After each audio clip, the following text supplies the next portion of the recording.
علیکم ورحمۃ اللہ وبرکاتہ۔ جی یہ محترم بھائی نے جی ایک کلپ مولوی الیاس گھمن کا وہ بھیجا ہے اور لکھا ہے جی فقہ حنفی میں لکھا ہے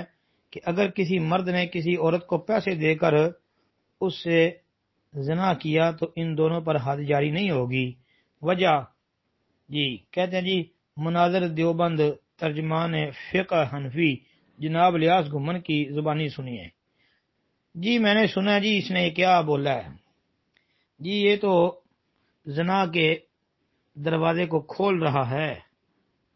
اور مولوی الیاس گھمن اس طرح کی فضولیات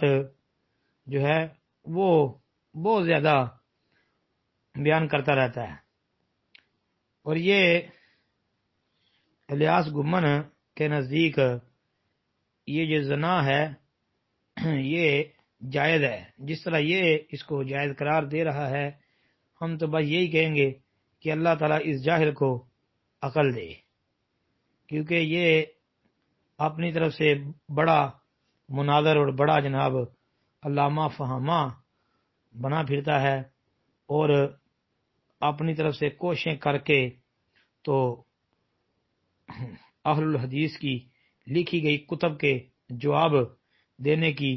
ناکام کوششیں بھی یہ بڑی کرتا ہے، لیکن انتہائی جاہل قسم کا یہ بندہ ہے کہ دیکھو اس کی جہالت کا منہ بولتا ثبوت اسی ویڈیو کلپ کے اندر موجود ہے کہ یہ زنا کے چور دروازے کو کس طرح کھول رہا ہے۔ بھئی اگر اس طرح ہونا شروع ہو جائے کہ پیسے دے کے عورت کے ساتھ تعلقات قائم کر لیے جائیں، تو اگر یہ جائز ہو جس طرح کہ ان کی کتابوں میں لکھا ہے، یہ ویڈیو دیکھیں تو اس میں فتاوی قاضی خان کا ذکر آ رہا ہے، تو ویسے ان کی کتاب المبسوط وغیرہ کے اندر بھی یہ بات لکھی ہوئی ہے۔ تو بھائی اگر اس طرح ہو جائے تو پھر تو زنا رہا ہی نہ، پھر تو زنا ہی نہ رہا۔ بھائی ہم تو کہتے ہیں، ہمارا تو موقف یہ ہے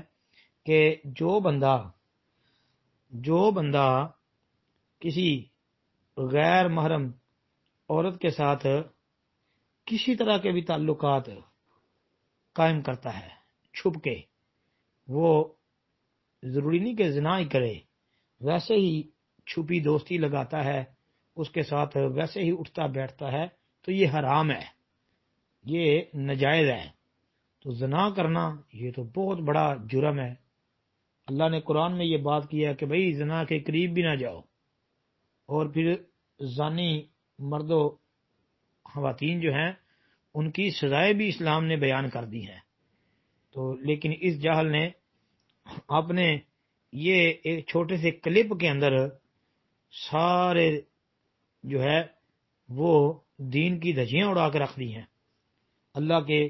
نازل کردہ قرآن کی، جناب نبی کریم علیہ الصلوۃ والسلام کی صحیح احادیث کی، اس نے تو دھجیاں اڑا دی ہیں اپنے اس بیان میں۔ یہ اللہ اس جاہل کو یا سمجھ دے تو یا اللہ اس جاہل کو جلدی اپنے پاس بلا لے،